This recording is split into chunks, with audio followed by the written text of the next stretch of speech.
Buenas tardes, Padre Obispo. Buenas tardes, Sor Cristina. ¿Apareció? Aparecí, seguro que sí. Estaba cerquita. Quiero agradecer ante todo, Padre, a todas las personas que pusieron en oración a mi papá. Ya está mucho mejor, gracias a Dios. Así que agradecida a toda mi familia, mis hermanos, mi mamá. Así que gracias. Ánimo, pues. Una semana especial. Esta es la semana en que celebraremos la fiesta de nuestro Beato Carlos Manuel el próximo miércoles.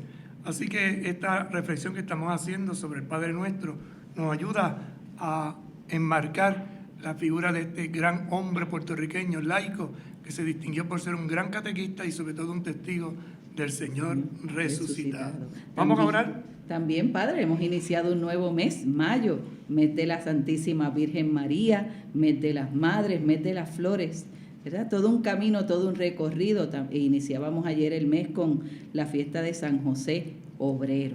Y en este mes tendremos la ordenación diaconal de Fray Carlos, de la Orden de los Predicadores, que además es también profesor en la Universidad Católica, la Pontificia Universidad Católica de Puerto Rico, así que oramos por él y por los diáconos transitorios de nuestra diócesis, George y Alberto. George será ordenado a final de mes de mayo, la víspera de la Ascensión, y Alberto, domingo siguiente, víspera de Pentecostés. Así que como fruto de la Pascua tenemos 3 ordenaciones, una al diaconado y 2 diáconos al presbiterado. El Señor les conceda un corazón de pastores como el buen pastor Jesucristo. Oramos. Señor Jesucristo, rostro humano de Dios y rostro divino del hombre, haznos como a San Juan Diego, testigos del Evangelio, sencillos, trabajadores, incansables, generosos y obedientes a tu llamada, para poder colaborar contigo en la construcción del reino. Amén. Santa María de Guadalupe, Ayúdanos a ser discípulos, misioneros y testigos. San José, Ayúdanos a ser discípulos, misioneros y testigos. San Juan Diego, Ayúdanos a ser discípulos, misioneros y testigos. Beato Carlos Manuel. Ayúdanos a ser discípulos, misioneros y testigos. Bien, continuando este caminar y esta catequesis desde el Padre Nuestro, desde el Catecismo de la Iglesia Católica, hemos iniciado, ¿verdad?, el artículo 3 sobre las 7 peticiones. Dice que después de habernos puesto en presencia de Dios nuestro Padre para adorarle, amarle y bendecirle, el Espíritu Filial hace surgir de nuestros corazones 7 peticiones, 7 bendiciones. Las 3 primeras, más teologales, nos atraen hacia la gloria del Padre. Las 4 últimas, como caminos hacia Él, ofrecen nuestra miseria a su gracia, abismo que llama al abismo. Estamos pues en la primera de las tres primeras, de las teologales. Santificado sea tu nombre. Y entre otras cosas comentábamos cómo la santidad es de Dios, es el hogar inaccesible de su misterio, ese misterio eterno, pero que se manifiesta, que se revela plenamente en Jesucristo. Es lo que llamamos la gloria de Dios, y poquito a poco empezamos como a profundizar un poco en este concepto de lo que implica santificar el nombre de Dios. Vamos a números ahora 2812, donde se hace como un pequeño resumen de lo que estábamos comentando la semana pasada. Finalmente, el nombre de Dios Santo se nos ha revelado y dado en la carne, en Jesús como Salvador, revelado por lo que Él es, por su palabra y por su sacrificio. Así que el nombre de Dios, Santo, porque es Padre Santo, esta santidad se ha revelado plenamente en Jesucristo como nuestro Salvador, a través de lo que Él es, por la palabra que ha anunciado y sembrado en el corazón de la humanidad, y por su entrega, por su sacrificio. Esto es el núcleo de su oración sacerdotal. Padre Santo, por ellos me consagro a mí mismo, para que ellos también sean consagrados en la verdad. ¿Cuál verdad? la de reconocer que Dios es nuestro Padre y ha hecho de nosotros una familia, un pueblo de hermanos y de hermanas. Jesús nos manifiesta el nombre del Padre, porque santifica Él mismo su nombre. Al terminar su Pascua, el Padre le da el nombre que está sobre todo nombre. Jesús es Señor para gloria de Dios Padre. Jesús es Señor, es decir, el que está por encima de todo, no como dominador, no como dictador, no, como aquel que sirve, y por eso da gloria a Dios, al Padre. ¿Cómo lo hace? Manifestando ese amor grande y pleno del Padre a través de gestos concretos de misericordia, de compasión y de ternura para con la humanidad, sobre todo obteniendo el perdón de los pecados. En el agua del bautismo hemos sido lavados, santificados, justificados en el nombre del Señor Jesucristo y en el Espíritu de nuestro Dios. Así que por las aguas del bautismo, 3 claves: lavados, santificados y justificados. Lavados de nuestros pecados, santificados, es decir, renovados interiormente, recuperando la gracia perdida, y justificados porque caminamos hacia esa verdadera santidad que no es otra sino cumplir la voluntad de Dios. A lo largo de nuestra vida, nuestro Padre nos llama a la santidad, y como nos viene de Él, que estemos en Cristo Jesús, al cual hizo Dios para nosotros santificación. Es cuestión de su gloria y de nuestra vida el que su nombre sea santificado en nosotros y por nosotros. ¿Cómo lo santificamos? A través de nuestras obras, a través de nuestras acciones.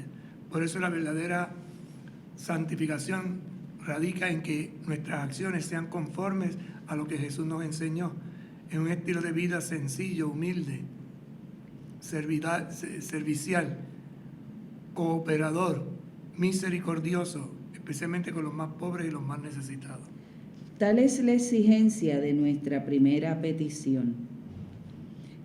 ¿Quién podría santificar a Dios, puesto el que santifica? Inspirándonos nosotros en estas palabras, sean santos porque yo soy santo, pedimos que, santificados por el bautismo, perseveremos en lo que hemos comenzado a hacer. ¿Y qué es lo que hemos comenzado a hacer? Hijos e hijas de Dios, conscientes de esta realidad. De esa manera, conscientes de que somos hijos e hijas de Dios, obraremos como nuestro Padre, haciendo las mismas obras que nos ha enseñado Jesús. Y lo pedimos todos los días, porque faltamos diariamente y debemos purificar nuestros pecados por una santificación incesante. Diaria, constante, gestos que impactan el día a día, no una vez y ya se acabó esto, no, día a día, poco a poco. Como nos equivocamos también, pues poco a poco vamos reconstruyendo, renovando, reafirmando nuestra convicción de que somos hijos e hijas de Dios, que somos hermanos y hermanas en Cristo Jesús. Recurrimos, por tanto, a la oración para que esta santidad permanezca en nosotros. Se haga constante, se haga firme, no sea de un ratito, no, sino que sea fiel a aquel que se dispone a vivir según la voluntad de Dios, descubierta, reafirmada y vivida sobre todo desde el bautismo. Depende inseparablemente de nuestra vida y de nuestra oración que su nombre sea santificado entre las naciones. ¿Ves? ¿Depende de qué? Depende de que su nombre sea santificado entre las naciones. ¿Pero de qué? Inseparablemente de nuestra vida. Eso es, en nuestra vida. Y de nuestra oración. Por lo tanto, actuar como actuó Jesús, vivir como vivió Jesús, pasó haciendo el bien en comunión a través de la oración perfecta con el Padre. Pedimos a Dios santificar su nombre, porque Él salva y santifica a toda la creación por medio de la santidad. Él salva y santifica, Jesucristo. Se trata del nombre que da la salvación al mundo perdido, pero nosotros pedimos que este nombre de Dios sea santificado en nosotros por nuestra vida. Porque si nosotros vivimos bien, el nombre divino es bendecido, pero si vivimos mal, es blasfemado, según las palabras del apóstol. El nombre de Dios, por nuestra causa, es blasfemado entre las naciones. Por tanto, rogamos para merecer tener en nuestras almas tanta santidad como santo es el nombre de nuestro Dios. Porque si Dios es santo y la santidad se muestra por el amor, Dios es amor, pues sería blasfemo que nosotros actuáramos en contra. Es decir, estamos diciendo una cosa con los labios, pero estamos con nuestras acciones haciendo otra totalmente. Y entonces, en vez de convertirse en alabanza, como dirá el Evangelio de San Mateo, para que viendo vuestras buenas obras den gloria a Dios, pues entonces se convierte en una maldición. Si los cristianos son de esta forma y ellos dicen que ese es Dios, pues maldito sea Dios. Esto es interesante para que nos demos cuenta cómo el ejemplo, cómo nuestras acciones influyen en esta alabanza o en este desprecio del mundo a Dios. Cuando decimos santificado sea tu nombre, pedimos que sea santificado en nosotros que estamos en Él, pero también en los otros a los que la gracia de Dios espera todavía para conformarnos al precepto que nos obliga a orar por todos, incluso por nuestros enemigos. Así que esa santificación no solo es para mí, sino que yo soy también, como lo de Jesús para nosotros, vehículo de santificación, de salvación para otras personas. He ahí por qué no decimos expresamente, santificado sea tu nombre en nosotros, porque pedimos que lo sea en todos los hombres. ¿Ves? Es amplia, es universal, no es para mí solo, es para todo el mundo. Esta petición que contiene a todas es escuchada gracias a la oración de Cristo, como las otras 6 que siguen. La oración del Padre Nuestro es oración nuestra si se hace en el nombre de Jesús. Jesús pide en su oración sacerdotal: Padre Santo, cuida en tu nombre a los que me has dado. Por eso toda la oración oficial de la iglesia siempre termina con esa pequeña frasecita: por Jesucristo nuestro Señor, o el que vive y reina. Siempre, porque Jesucristo es el mediador. En Él, con Él, por Él, es que verdaderamente rendimos gloria y alabanza a nuestro Dios. Esa doxología que se dice en la plegaria eucarística antes del Padre Nuestro es como el resumen de todo esto que vamos viendo, ¿verdad? Por Cristo, con Cristo y en Cristo. A ti, Dios Padre Omnipotente, en la unidad del Espíritu Santo, todo honor y toda gloria por los siglos de los siglos. ¿Cómo se logra esto? A través de nuestras acciones. Si son buenas, bendecirán a Dios. Si son malas, se convierten en causa de maldición. Por eso cuando nosotros decimos santificado sea tu nombre, estamos diciendo que toda nuestra vida, todo nuestro actuar sirva para la gloria y la alabanza de nuestro Dios. Por eso dirá San Pablo, cuando de esas catequesis hermosísimas, que tu sí sea sí, que tu no sea no. Que tu vida sea una alabanza, te conviertas en alabanza y gloria del Dios uno y trino, este Dios amoroso, en quien tenemos el perdón y en quien caminamos, nos movemos y existimos. Venga a nosotros tu reino. Segunda petición. Primero, santificado sea tu nombre. Ahora pasamos a la segunda. Venga a nosotros tu reino. Fíjate que está en plural. Venga a nosotros, a todos. El cristiano entonces, como Jesús, tiene un corazón universal. No dice simplemente venga a mí, venga a mi comunidad, no, a nosotros. Y ese nosotros es el mundo entero. En el Nuevo Testamento, la palabra basileia se puede traducir por realeza, reino o reinado. El reino de Dios es para nosotros lo más importante. Se aproxima en el Verbo encarnado, se anuncia a través de todo el Evangelio, llega en la muerte y la resurrección de Cristo. El reino de Dios adviene en la última cena y por la Eucaristía está entre nosotros. El reino de Dios llegará en la gloria cuando Jesucristo lo devuelva a su Padre. Incluso puede ser que el reino de Dios signifique Cristo en persona, al cual llamamos con nuestras voces todos los días y de quien queremos apresurar su advenimiento por nuestra espera.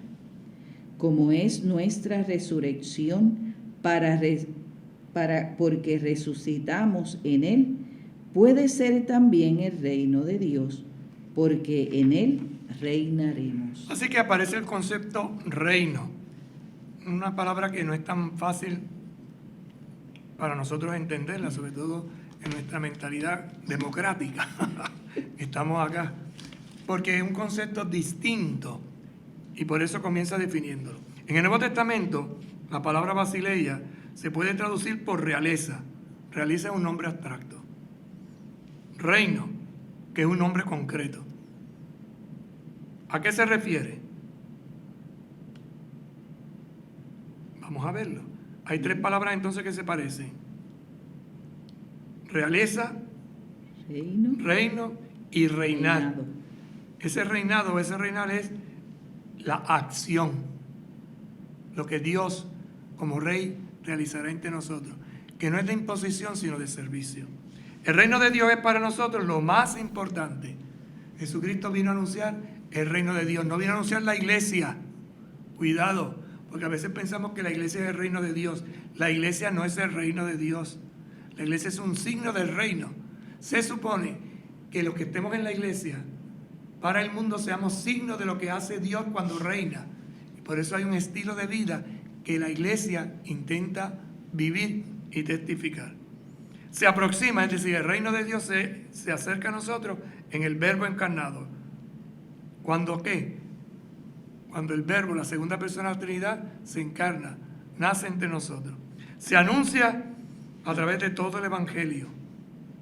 Llega en la muerte y la resurrección de Cristo. Por lo tanto, en el momento en que Cristo muere por la humanidad, por ti y por mí, comienza ese reino a hacerse presente realmente, que es una buena noticia.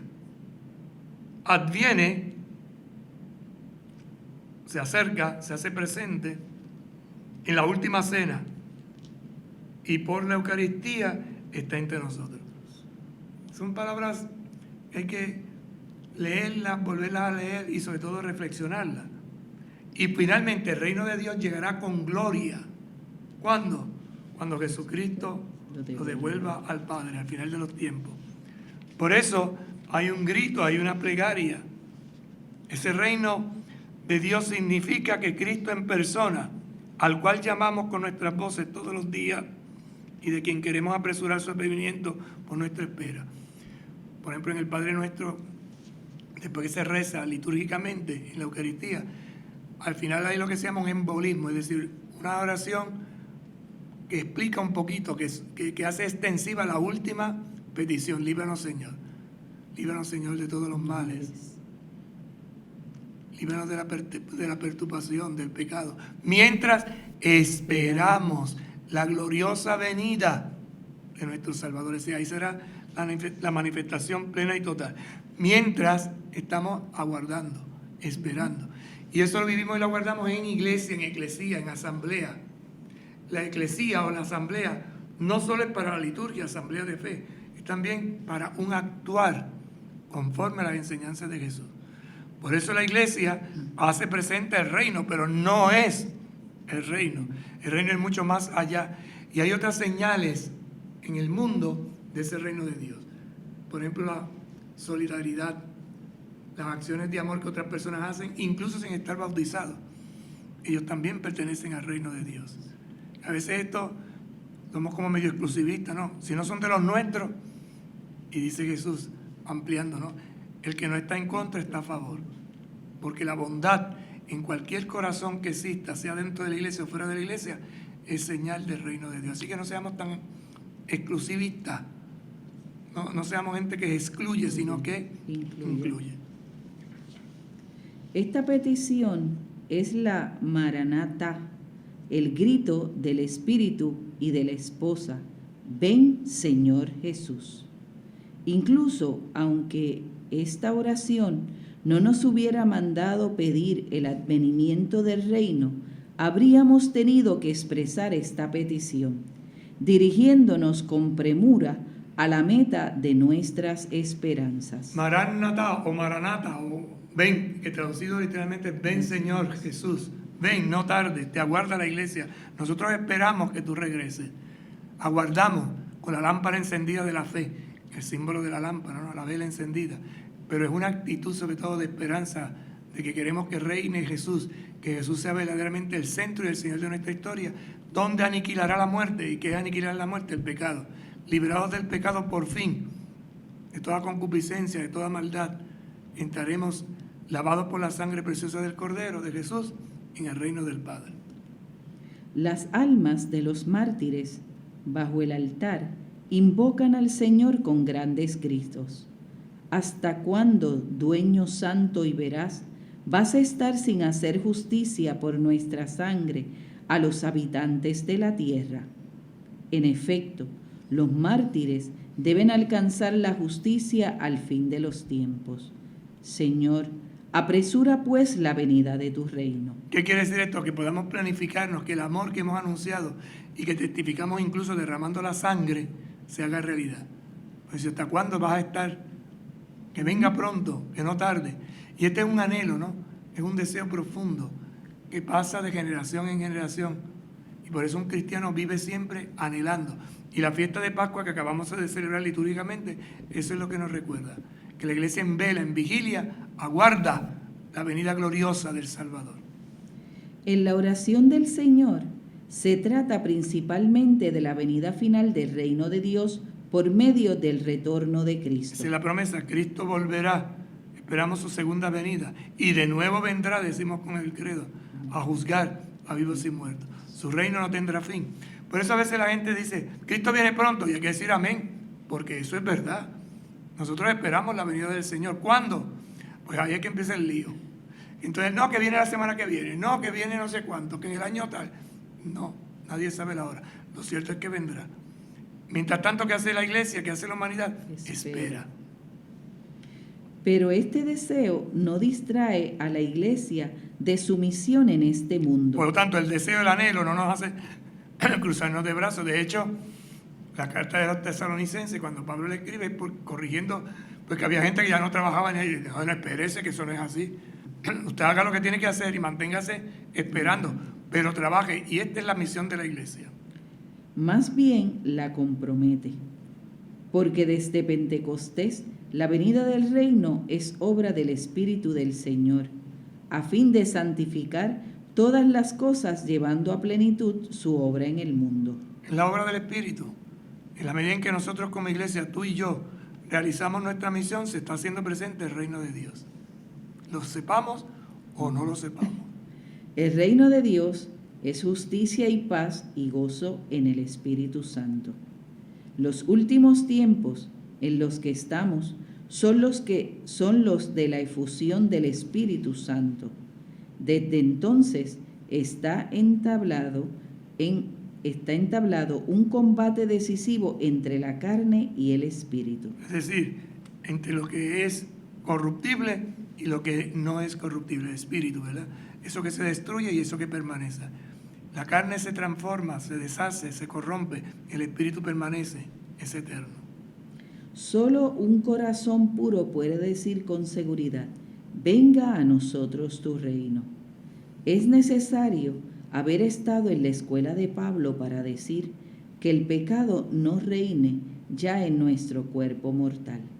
El que se conserva puro en sus acciones, sus pensamientos y sus palabras, puede decir a Dios: venga a tu reino. ¿Por qué? Porque no habrá maldad en su corazón. Y de eso se trata, de tener limpieza no solo corporal, física, sino también mental. Limpieza en el lenguaje, limpieza en las acciones. Que es que a veces hablamos de la pureza como si solo se refiriera a la capacidad de la sexualidad. No, la pureza es algo mucho más amplio. Tiene que ver con tus pensamientos, cuando tú deseas el bien a los demás. Las acciones. Pensamiento impuro, ¿cuál es? No solo es el pensamiento sexual, es cuando yo le deseo mal a otra persona. Es cuando me entra la envidia, es cuando me entra ese deseo de hacer daño a los demás. No, eso no. Entonces hay que limpiar la mente. Y lo mismo, digamos, el lenguaje. ¿Qué es una mala palabra? Una palabra mala no es una palabra vulgar, porque a veces la gente usa palabras vulgares y con eso expresa una vulgaridad, pero en definitiva la palabra vulgar, ¿dónde radica su maldad? En el coraje que tiene. Y entonces lo expresa como, no me puede dar un puño, pues entonces le tira un palabrón, que a veces suena eso, vulgar, pero no es porque sea mala en sí. Y lo que en una cultura puede ser vulgar, en otra cultura no lo es tanto, y así vemos palabras, ¿verdad? Pero, ¿cuál es la intención que yo digo? A veces yo le puedo decir a usted, muchas gracias, Sor Cristina. ¿He dicho una mala palabra? No, pero el gesto, la acción, la forma. Es una mala palabra, pero utilizando una buena palabra, la he corrompido, porque estoy transmitiendo rencor, coraje, maldad, daño. Esa palabra. Los otros me pillé y dije, ¡ay! X. En ese X dije una palabra vulgar. Pero es que se me salió. Entonces ahí es donde tiene que poner la purificación del lenguaje. Por eso le vamos enseñando a las personas que no podemos hablar de cualquier manera, que no podemos pensar de cualquier manera y que no podemos actuar de cualquier manera. O sea, no puedo ser impulsivo.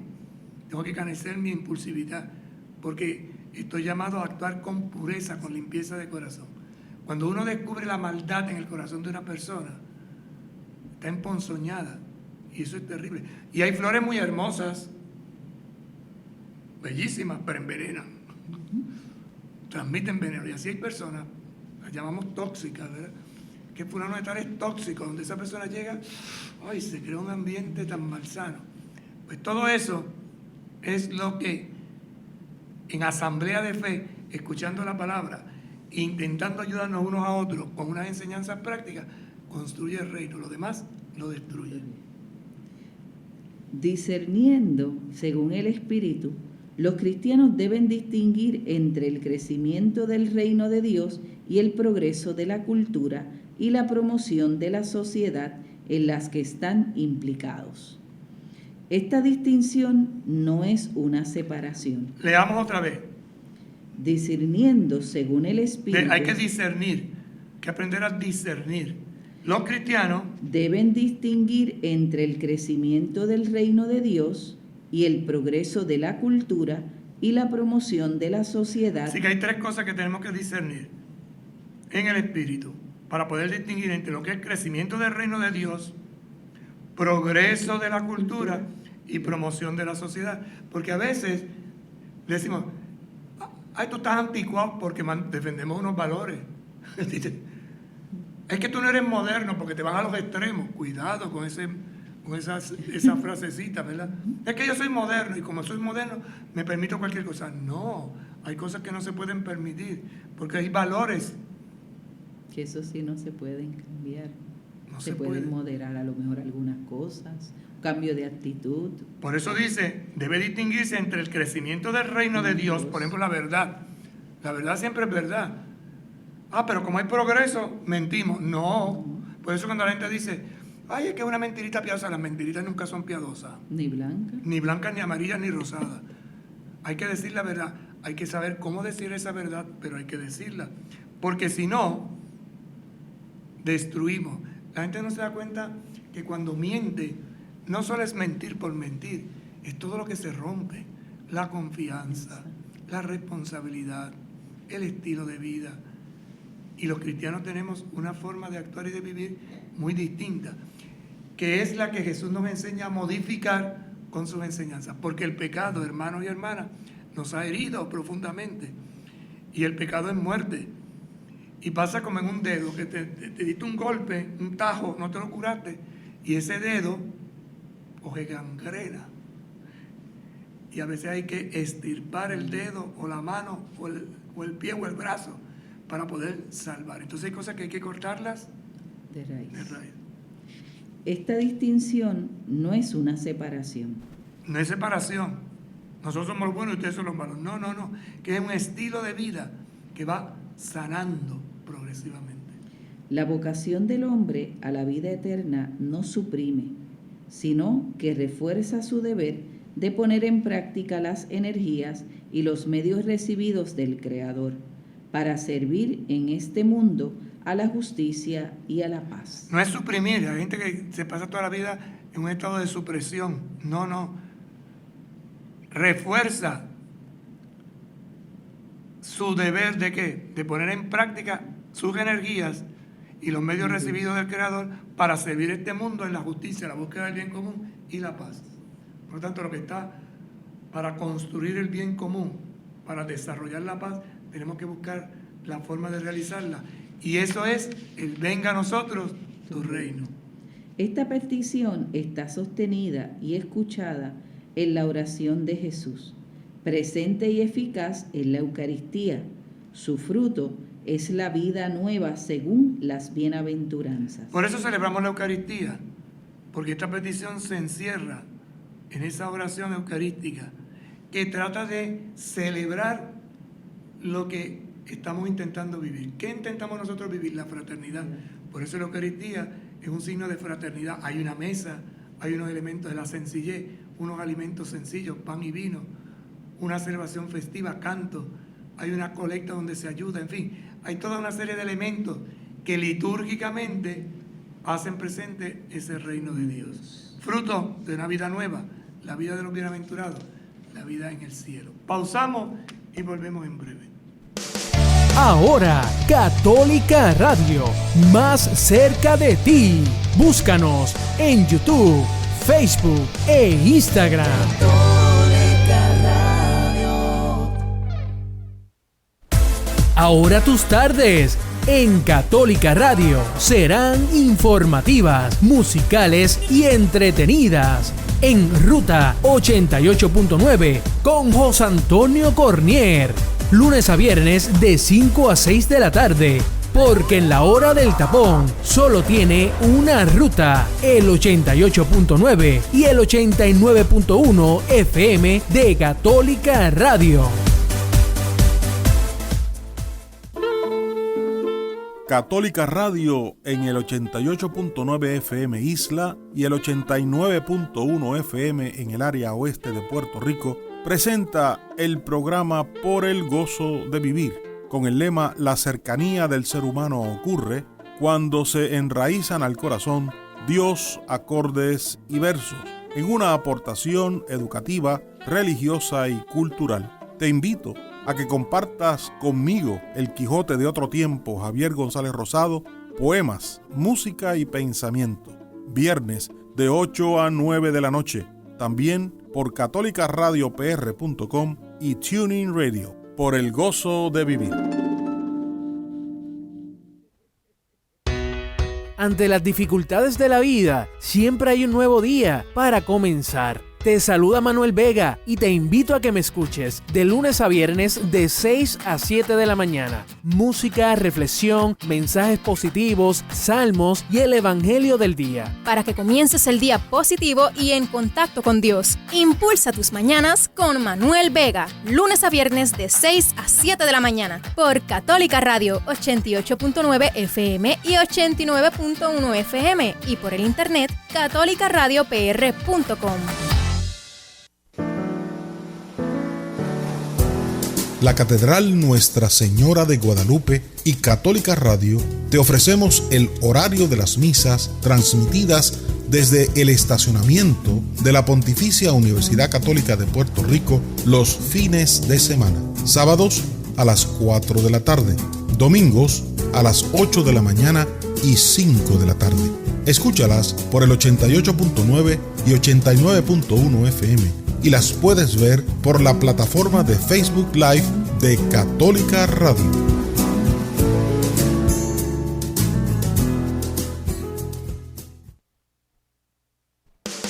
Ahora, Católica Radio, más cerca de ti. Búscanos en YouTube, Facebook e Instagram.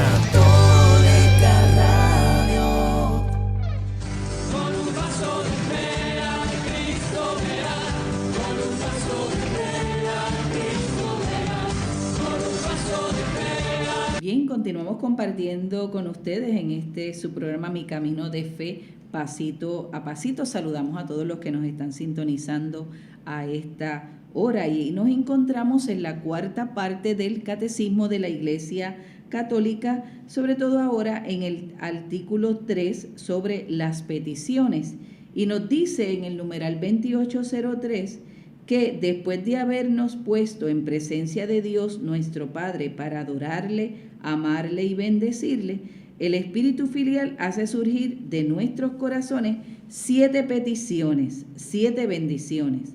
Nos dice que las primeras 3 son más teologales, nos atraen hacia la gloria del Padre, y las 4 últimas, como caminos hacia Él, ofrecen nuestra miseria a su gracia, abismo que llama al abismo. Entonces, ya de estas primeras 3, que son de aspecto teologal, hemos visto: santificado sea tu nombre y venga a nosotros tu reino.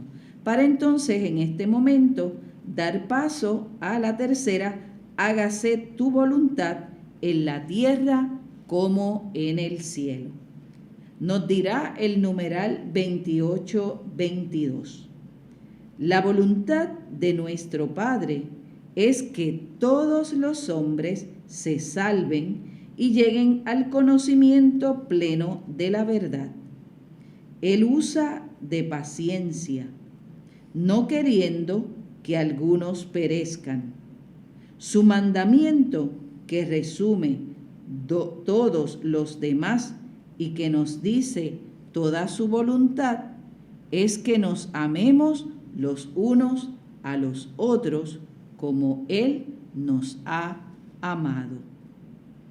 Él nos ha dado a conocer el misterio de su voluntad según el benévolo designio que en Él se propuso de antemano, hacer que todo tenga a Cristo por cabeza, a Él por quien entramos en herencia, elegidos de antemano, según el previo designio del que realiza todo conforme a la decisión de su voluntad.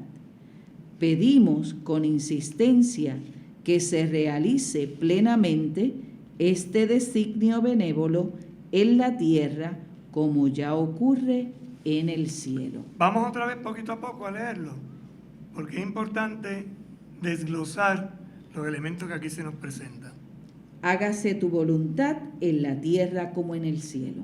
¿Qué se entiende, según el Catecismo de la Iglesia, en esta clave, en esta petición? La voluntad de nuestro Padre es que todos los hombres se salven y lleguen al conocimiento pleno de la verdad. Ahí está la clave. Nuestro Padre quiere que todos los hombres, que todas las mujeres se salven y lleguen a ese conocimiento pleno de la verdad. Él usa de paciencia, no queriendo que alguno perezca. Por tanto, Dios no quiere que nadie muera en el pecado, todo lo contrario.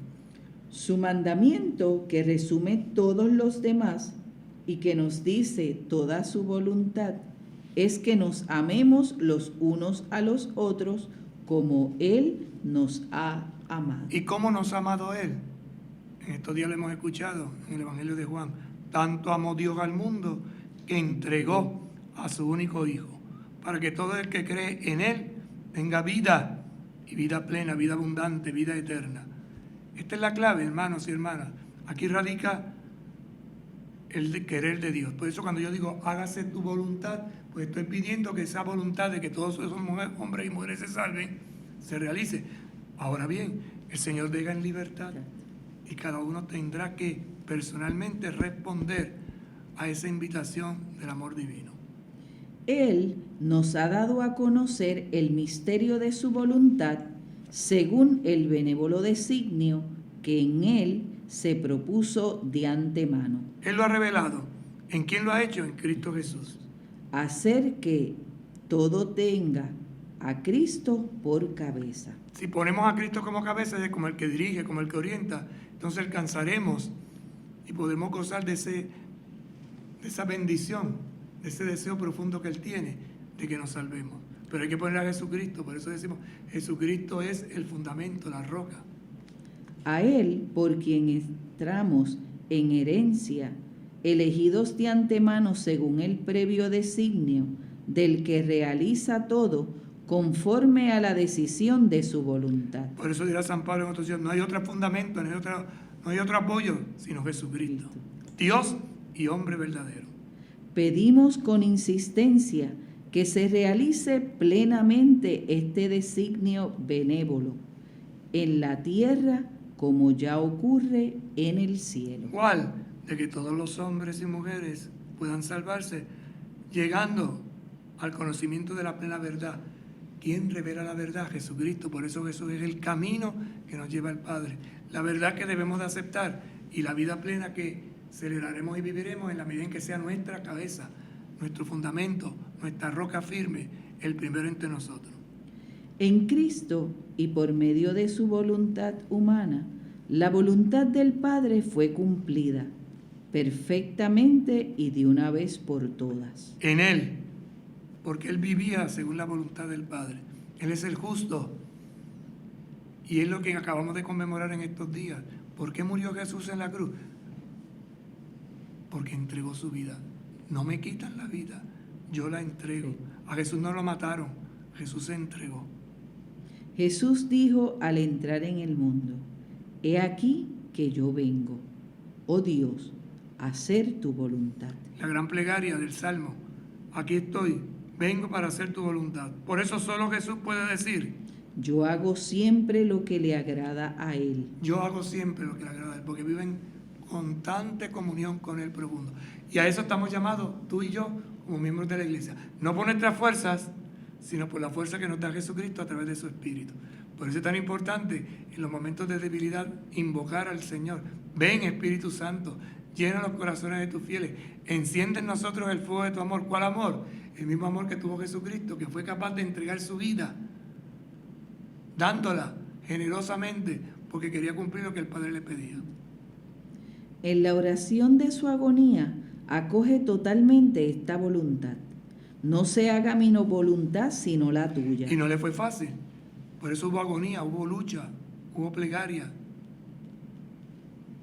He aquí por qué Jesús se entregó a sí mismo por nuestros pecados, según la voluntad de Dios. Porque quería que todos los hombres se salvaran. El amor tan grande de Jesucristo por la humanidad, y es lo que nos mueve también a nosotros. El amor tan grande en Jesucristo nos motiva a ayudar a aquellos, incluso, como dirá Jesús en el Evangelio, que son nuestros enemigos. Y en virtud de esta voluntad somos santificados, merced a la oblación de una vez para siempre del cuerpo de Jesucristo. Esa oblación, esa entrega de Jesucristo. ¿Verdad? Y como dice, y en virtud de esa voluntad somos santificados. ¿En la voluntad de quién? De Jesucristo. Jesucristo. Y yo quiero cumplir como Jesucristo la voluntad del Padre, por lo tanto, por Él, con Él y en Él, soy santificado. Jesús, aun siendo hijo, con lo que padeció, experimentó la obediencia. Carta a los Hebreos. Con cuánta más razón la deberemos experimentar nosotros, criaturas y pecadores, que hemos llegado a ser hijos de adopción en Él. Pedimos a nuestro Padre que una nuestra voluntad a la de su Hijo, para cumplir su voluntad, su designio de salvación para la vida del mundo. Es decir, que entremos en comunión. Así como el Hijo está en comunión con el Padre, nosotros entremos en comunión con el Hijo para, a través del Hijo, llegar a la comunión perfecta con el Padre. Nosotros somos radicalmente impotentes para ello, pero unidos a Jesús y con el poder de su Espíritu Santo, podemos poner en sus manos nuestra voluntad y decidir escoger lo que su Hijo siempre ha escogido, hacer lo que agrada al Padre. Entonces, un cristiano que verdaderamente ha puesto a Jesucristo como fundamento de su vida. ¿Qué hace? Busca hacer lo que hizo Jesús. ¿Y qué fue lo que hizo Jesús? Hacer lo que al Padre le agrada. Por lo tanto, intentará, en medio de sus luchas diarias, vivir como vivió Jesús. ¿Cómo vivió Jesús? Pasó haciendo el bien. Por eso un cristiano tiene un combate, porque hay gente que le hace daño. Y a esa gente que le hace daño no le quisiera hacer daño también, pero Jesús no hace eso, Jesús perdona. Entonces, esa concupiscencia interior que tenemos de buscar nuestra satisfacción personal, de nuestros placeres, de buscar todo para mí, siendo un egoísta terrible, Jesús no hubiera hecho eso. Jesús, ¿qué hace? La voluntad del Padre. Se niega a sí mismo para cumplir, para hacer lo que agrada al Padre. Este es el kit, es decir, la clave central de lo que es el cristiano. Hacer lo que hizo Jesús. Por eso San Ignacio decía, si Jesús hubiera estado aquí, ¿cómo habría actuado? Y es algo que también nosotros nos tendríamos que preguntar ante una situación como esta. ¿Qué haría Jesús? ¿Cómo lo haría? Y eso es discernimiento. Eso es el discernir. Si Jesús estuviera en mi lugar, ¿qué haría? Si yo quiero ser seguidor de Jesús, yo quiero ser discípulo de Jesús, pues tengo un maestro que me ha dicho, yo hago siempre lo que al Padre le agrada. ¿Cómo lo hace? No lo puedo hacer por mis propios puños, por eso tengo que pedir. Y ahí es donde insiste lo que acabamos de leer, ¿verdad? Suplicar al Espíritu Santo que venga en nuestra ayuda. Eso es lo mismo que hizo cuando le lavaba los pies a los discípulos. Esto que yo he hecho con ustedes, ahora háganlo ustedes con sus hermanos. Por eso la iglesia diariamente en su oración litúrgica oficial, cuando comienza lo que llamamos el oficio litúrgico, siempre hay una frasecita igual, que se repite, Dios mío, ven en mi auxilio. Señor, date prisa en socorrer. Otra frase del Salmo, nuestro auxilio es el nombre del Señor, que hizo el cielo y la tierra. Mirando a Jesucristo, con los ojos fijos en Él, intentamos caminar día a día, hora a hora, minuto a minuto, hacia la santidad. Por eso el proceso, hay un método, ¿verdad?, que utilizan los alcohólicos anónimos. Solo por esta hora no voy a beber.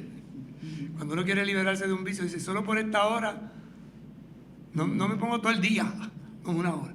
Y a veces hay que empezar solo por 5 minutos. Voy a tratar poquito a poco. ¿Y qué sucede? Que cuando vamos haciendo estos ejercicios, se va fortaleciendo nuestra voluntad. Por ejemplo, el atleta que va a correr no comienza corriendo 1 hora seguida. Comienza 5 minutos, 10 minutos. Va aumentando. ¿Para qué? Para que se vaya fortaleciendo su voluntad, se vaya fortaleciendo su organismo. Va de lo poquito a poquito, escalón a escalón. Se nos acabó el tiempo, hermana. Ay, bendito sea Dios. Ahora que estaba esto bien bueno y poniéndose más interesante. Pero vamos a continuar, Dios mediante, el miércoles, ¿verdad? Durante esta semana, en esta experiencia y en este caminar desde el Catecismo de la Iglesia Católica. Así que oramos. Estamos ante ti, Espíritu Santo, reunidos en tu nombre. Tú que eres nuestro verdadero consejero, ven a nosotros, apóyanos, entra a nuestros corazones. Enséñanos el camino, muéstranos cómo alcanzar la meta. Impide que perdamos el rumbo como personas débiles y pecadoras. No permitas que la ignorancia nos lleve por falsos caminos. Concédenos el don de discernimiento para que no nos desviemos del camino de la verdad y justicia. Sino que en nuestro peregrinaje terrenal nos esforcemos por alcanzar la vida eterna. Esto te lo pedimos a ti, que obras en todo tiempo y lugar. En comunión con el Padre y el Hijo, por los siglos de los siglos. Amén. Que el Señor esté con ustedes. Y con tu espíritu. Les bendiga y les acompañe el buen Dios Todopoderoso, Padre, Hijo y Espíritu Santo. Amén. Hasta el miércoles, si Dios quiere. Buenas tardes para todos y todas.